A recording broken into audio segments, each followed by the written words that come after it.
Welcome to Southwest Yard and Garden. I'm Curtis Smith. Today we've returned to Lee County. We're back out at Pumpkin Flats to see how two of our master gardeners here in Lee County clean out a pond. We're visiting Jenny Stevens, who owns the pond, but Shelley Marsh Rice is really the one who's going to show us how to do this. Jenny's going to be assisting. That's right. And so you've got some equipment here. How do you use this equipment to clean a pond? Well, this is some things that I use to clean my ponds, and the first thing I have is a good sized pump with my tubing, which I will put in the pond and throw my tubing over into Jenny's flower bed over here, because the water is beneficial and has a lot of nutrients that we can use. Good water for the garden, yes. You can't do without a set of boots, and especially right now the weather's not quite warm enough. Now in the summer I've been known to climb in without my boots, but anyway. Boots sound like a good idea. They are.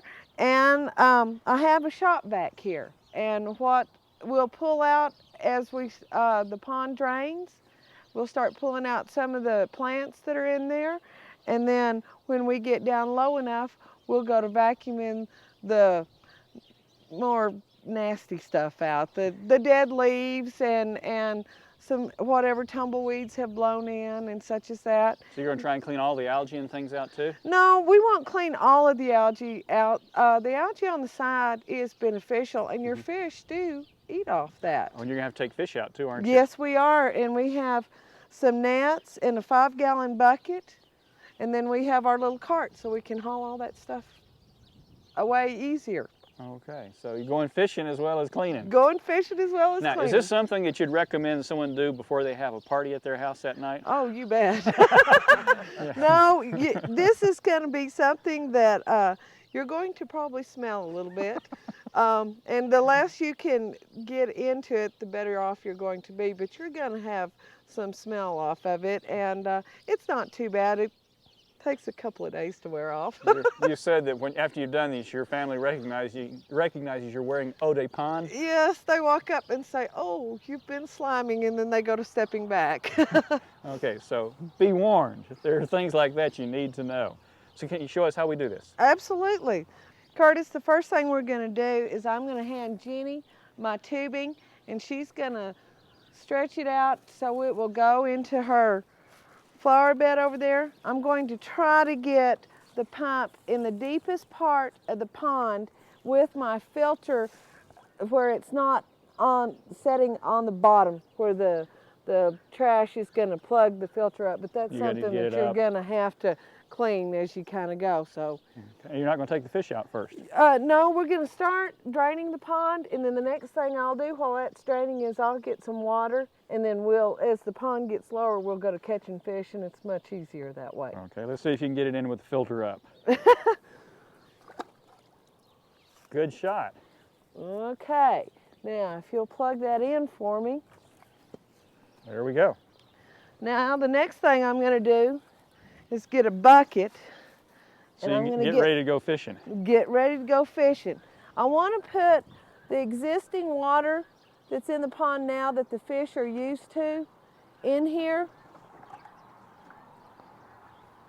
And then, as you can see, my water's draining out nicely. Working good, yes. Working good.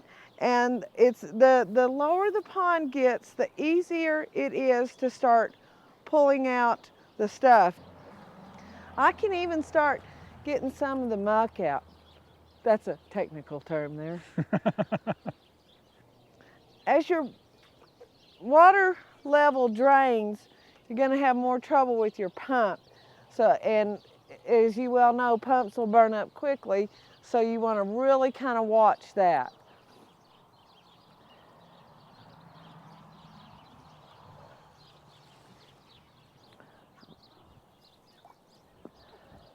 Not sure. That one's got a good root system, Jenny.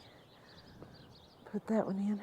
Let's get this curly corkscrew rush out of here. This will have to be trimmed up.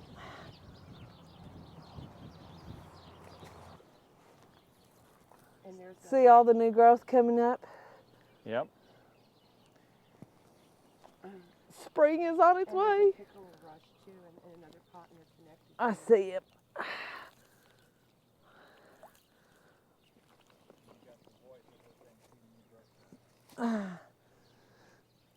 Here's the pickerel rush. These are great plants. All these plants are hardy plants that will last through the winter and then come back in the spring. You can, oh, and there's a frog. In the spring, you don't, if your pond is clear and you're not in the position where you have to clean it out, you can just pull your plants out and then trim off and then put them right back in.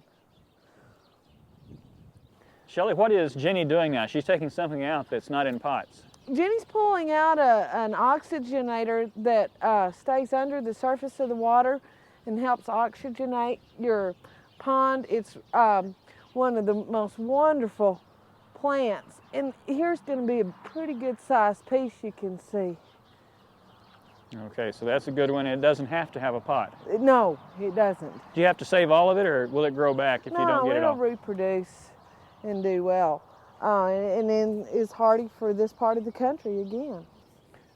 Well, while I'm dipping out the dead leaves and trash, Jenny's trimming. I think that's is that a corkscrew rush, Jenny? It's a variegated. It's a variegated rush. She's cutting all the dead stuff off, and you can see down in there the green coming back. This is a good time to think about repotting your plants. You can see how this one's getting real thick in the pot and the roots are coming out. You don't have to with water plants. If they have any at all, they're fine. But it kind of helps because once those roots start coming out of that pot, they start wandering into other pots. We'll be back in a moment and watch Jenny and Shelley as they continue cleaning out the pond.